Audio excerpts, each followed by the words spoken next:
이 밧줄을 대출하는 그 과학 새로운 발명품이 NX 산업을 쓸어내리게 하는 하향으로 가는 그 시대 흐름입니다. 그러니까요. 시대 흐르면서 새로운 뭔가가 만들어지고 하면서 이제 이거는 쓸모가 없어지는. 그렇습니다. 예. 이제 그래서 지금은 아마 이런 게 가방도 만들고 뭐 이렇게 이제 특산물로 이제 쓰이나 봐요. 근데 당시에는 어쨌든 밧줄 원료로는 저게 이제 가장 그래서 그 인력이 필요한데 이제 우리나라 사람들은 노트북을 사서 그래서 가서 보니까 너무 힘들고 또 말귀를 뭐 알아들어서 간 것도 아니고 하다 보니까 저분들 중에는 이제 자살을 하신 거예요. 네.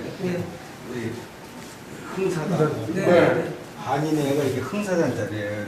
이런 흥사단에 대한 얘기가 없다. 여기 대한민국에서 바로 국민의 메리다 지방회가 이게 흥사단이에요. 네. 근데 이 내용이 매우 빈약하게 네. 국민의 메리다 지방에도 있었지만 흥사단이 있었어요. 네. 그래서 잘 알고 계셔요. 여기도 마찬가지. 흥사단이 있어요. 그래서 이제 이분들이 4년 동안이나 이제 있어야 되다 보니까 1909년까지 있어야 돼요. 그러다 보니까 아까 우리는 사진 신부라는 게 있어서 이제 하와이는 그렇게 됐지만 여기 가신 분들은 현지인하고 동화를 해야 언어도 익힐 수 있고 거기서 살아남을 수 있잖아요. 그러다 보니까 지금으로 얘기하면 이제 다문화가 많이 형성이 되는 거예요. 예. 그러면서 이제 약간 외형이 우리 원래 얼굴보다는 좀 이제 멕시코나 아니면 중남미 쪽 그런 얼굴이 이제 이렇게 되는 거죠. 그래서 이분들이 4년이 이제 만료가 되고 우리나라에 딱 오고 싶은데 그게 1909년이에요. 그러다 보니까 우리나라에 오기 쉽지 않고 거기에 남자니 멕시코도 당시에 이제 내란이 일어나서 막 폭동이 나고 이래서 그 농장보다는 이제 다 도해지로 이제 가고 거기에 가신 분 중에 288명은 바로 멕시코 옆에 쿠바라는 설탕의 나라가 있었어요.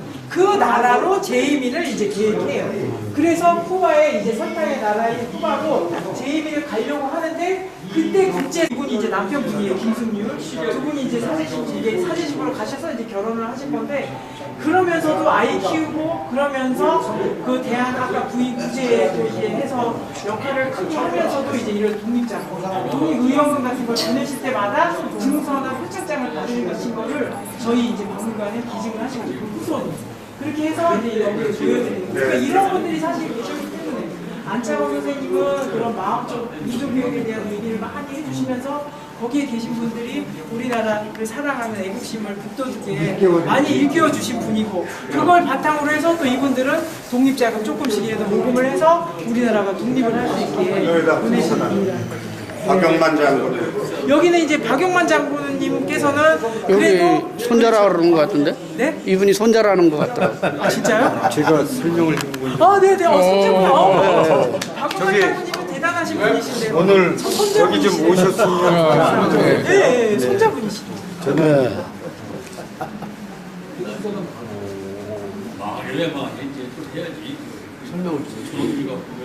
박용만 장군은 박용만 장군은 우리 밀양박씨 충원공파 24대 손이시고 저는 26대 손 할아버지 저희 집안의 할아버지이시고 박용만 장군의 직계는 모두 다 제거되고 이 어른 때문에 집안에 있는 분들은 수많은 고초와 살아남는 것 자체가 어려웠던 훌륭합니다.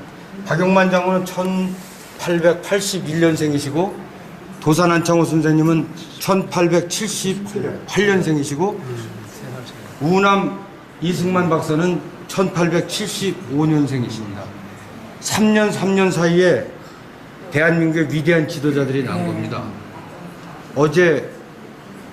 그제 11월 14일은 우리나라 대한민국의 박정희 장군이 태어난 100년 된 날이었습니다. 우리 시대는 도산 안창호 선생 같은 지도자, 우남 이승만 같은 그런 외교 정치가, 우성 박용만 장군 같은 군인, 그리고 박정희 같은 산업화, 그런 우리 민족을 사랑하는 민족 중흥의 일꾼, 이런 사람들이 앞으로도 지금도 필요하고 앞으로도 무수히 길러져야 됩니다. 태어나야 됩니다. 그런 현장에서 제 할아버지 소개를 잠깐 하겠습니다.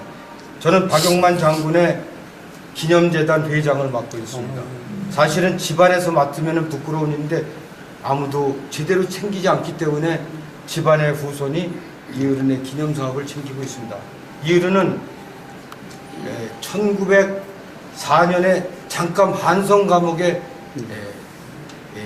그 옥살이를 하시는데 그 당시 한성 감옥에 모이는 지도자들, 민족 지도자들이 대한민국의 대표적인 애국자들이십니다.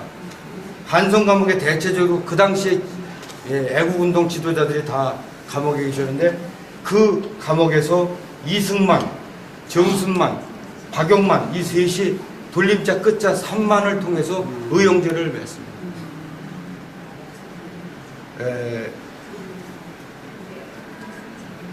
석방은 박용만 장군이 먼저 되시는데 미국은 이승만 박사가 먼저 가십니다. 그래서 도산 선생은 1902년 10월에 도착하고 이승만 박사는 1904년 12월에 도착하고 그로부터 한 3개월 후인 1905년 2월 6일 날 박용만 장군은 샌프란시스코에 도착합니다. 그때 갈 때 우남 이승만 박사의 외아들 태산이를 데려갑니다. 그때 나이가 8살 외아들입니다. 그리고 정순만의 아들 양필이 또 그 8살, 9살 된 아이 둘을 데리고 갑니다. 가서 최초로 유학생들을 데리고 간 사람입니다. 자기 아닌 친구들.